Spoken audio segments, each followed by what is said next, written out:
A Presidência da República encontrou todos os 261 itens do Palácio do Planalto que estavam desaparecidos e foram motivo de trocas de farpas entre as famílias do atual e do ex-presidente. A informação é do jornal Folha de São Paulo. A disputa começou ainda na transição de governo, quando o presidente Lula e a primeira-dama Janja reclamaram das condições da residência oficial e apontaram que faltavam lá alguns móveis quando Bolsonaro e Michele deixaram o local. A Secretaria de Comunicação informou que a busca pelos móveis só terminou em setembro do ano passado e essa busca demonstrou descaso pelo patrimônio.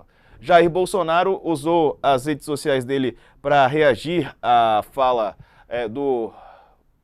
da reportagem, né? Tá aqui a matéria, também está no nosso site. Eu abri aqui a reportagem da Folha de São Paulo. Ele reagiu à fala sobre móveis do Alvorada, falou em falsa comunicação de furto. O governo encontrou os itens, né? E aí o Jair Bolsonaro usou as redes sociais para falar o seguinte: todos os móveis estavam no Alvorada. Lula incorreu em falsa comunicação de furto. Foi o que escreveu Jair Bolsonaro nas redes sociais. Esse é um assunto para os nossos colunistas. Comigo hoje, Leonardo Sakamoto e Cris Fibe. Uma ótima tarde aos dois, bem-vindos. Bom, Sakamoto, achados os pertences, o presidente Lula parece que errou, né, ao se antecipar e dizer que tinham sido levados esses itens. Boa tarde, Diego. Boa tarde, Cris. Boa tarde a todos e todas. Bem, esse vexame dos móveis deveria ser didático para Lula. Ou seja, na minha avaliação, para eu começar pelo final, o vexame dos móveis é a deixa para Lula esquecer Bolsonaro. Né? O Lula deveria esquecer o Bolsonaro neste momento, né? Retomando o que o Diego falou, o Lula disse que o Bolsonaro levou móveis do Palácio do Planalto numa conversa com jornalistas, né? Levou pertences, ou seja, pertences do governo federal quando estava deixando o governo em 2022. Agora, um novo levantamento feito pelo próprio governo federal mostrou que todos os itens estão lá em depósito, no Alvorada, espalhados, né? E o evitável vexame decorrente disso deveria servir para o petista parar de falar de Jair toda hora e deixá-lo para a polícia, deixá-lo para a justiça, que é o lugar dele. A segunda reportagem da Folha de São Paulo, né, dando o devido crédito, né, a Presidência da República, ela encontrou todos os 261 bens do Palácio do Alvorada que estavam desaparecidos, né? No início de 2023, inclusive, a discussão sobre esse desaparecimento dos móveis envolveu até a atual primeira-dama Janja e a ex-primeira-dama, a Michele Bolsonaro. Quando a gente acusa o coleguinha ou a coleguinha de ter feito algo que ele não fez, por mais que o coleguinho seja uma peste e tenha feito coisas muito piores, como, por exemplo, tentar um golpe de Estado, os nossos pais ensinam desde cedo que é o caso de pedir desculpa.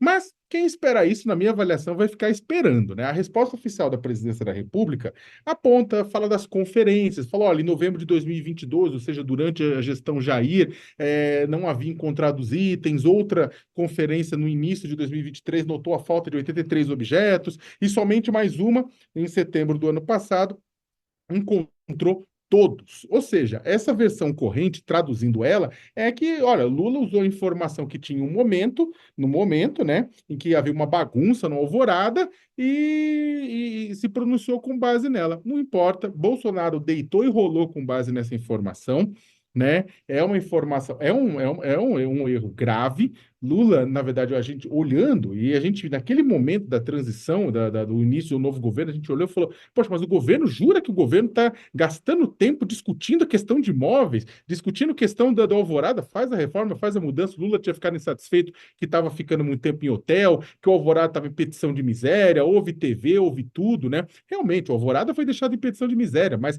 essa questão de falar culpa A, B, C, D por tudo, era uma coisa que deveria ter sido feita só no momento que o pessoal tem certeza absoluta de tudo. Né? E mesmo assim eu deixaria essa informação para outro órgão do governo, não o presidente da República, né? Então o que acontece?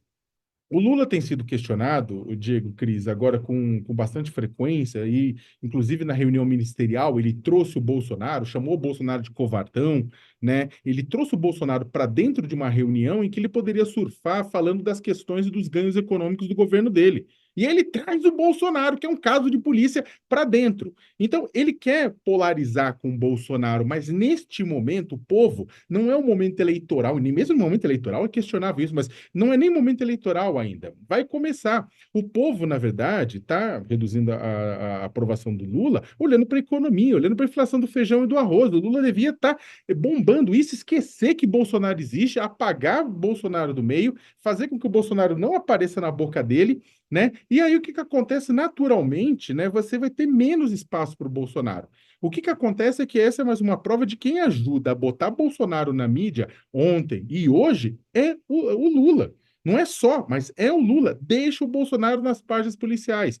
Essa deveria ser uma lição. Essa situação que aconteceu do Lula ter se envolvido numa coisa que não precisava ter se envolvido é uma lição de que, pelo menos de agora em diante, ele não fale do Bolsonaro, né? Deixa essa história assim, fale do que tem que falar, fale de economia, fale de bem-estar da população, fale de projetos do governo, né? Que ele ganha mais e não entra mosca dentro da boca, né? Verdade. Ô, Cris, e é claro que diante de tudo isso, né, a gente já está no dia 20 de março de 2024, as eleições já passaram, né, já estamos quase a um ano e meio de governo Lula, ainda faltam 2 anos e meio para o próximo período eleitoral e Bolsonaro não estará lá, ele está inelegível, vale ressaltar, né, respondendo a vários processos. Como disse o Sakamoto, talvez tenha passado da hora, né, dele ser deixado de lado, pelo menos pelo presidente da República, né, que as outras esferas cuidem dessas investigações e do que vier a partir disso. Boa tarde para você. Boa tarde, Diego. Boa tarde, Sakamoto. Boa tarde a todas e todos que nos escutam, nos veem. Eu achei perfeito. Tava me divertindo aqui com o Sakamoto, porque ele tem toda a razão. Bater palma para maluco, né? Vai dar espaço, dá palco. A gente pode usar vários clichês. O fato é que quando o Lula faz isso, ele dá palco. E mesmo que seja na contestação, porque a gente sabe como operam, né, os bolsonaristas. Agora, é verdade também que as instalações públicas foram deixadas em um estado lamentável. Isso é verdade, né?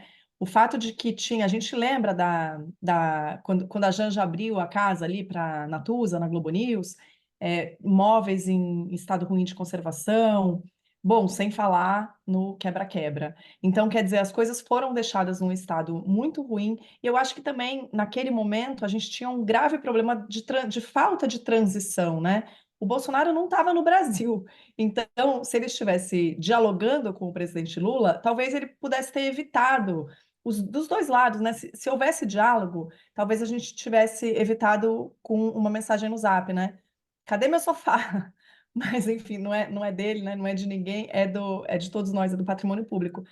Por outro lado, Diego, também eu não acho de bom tom que a reposição sem licitação desses móveis agora encontrados, tenha sido feita com valores tão altos, né, Diego? Acho que talvez não tenha ilegalidade nenhuma, mas é de bom tom comprar um sofá de R$ 65.000, uma cama de R$ 42.000, uma poltrona de R$ 30.000, no estado que a gente sabe, né, que muita gente aqui no Brasil vive de miséria.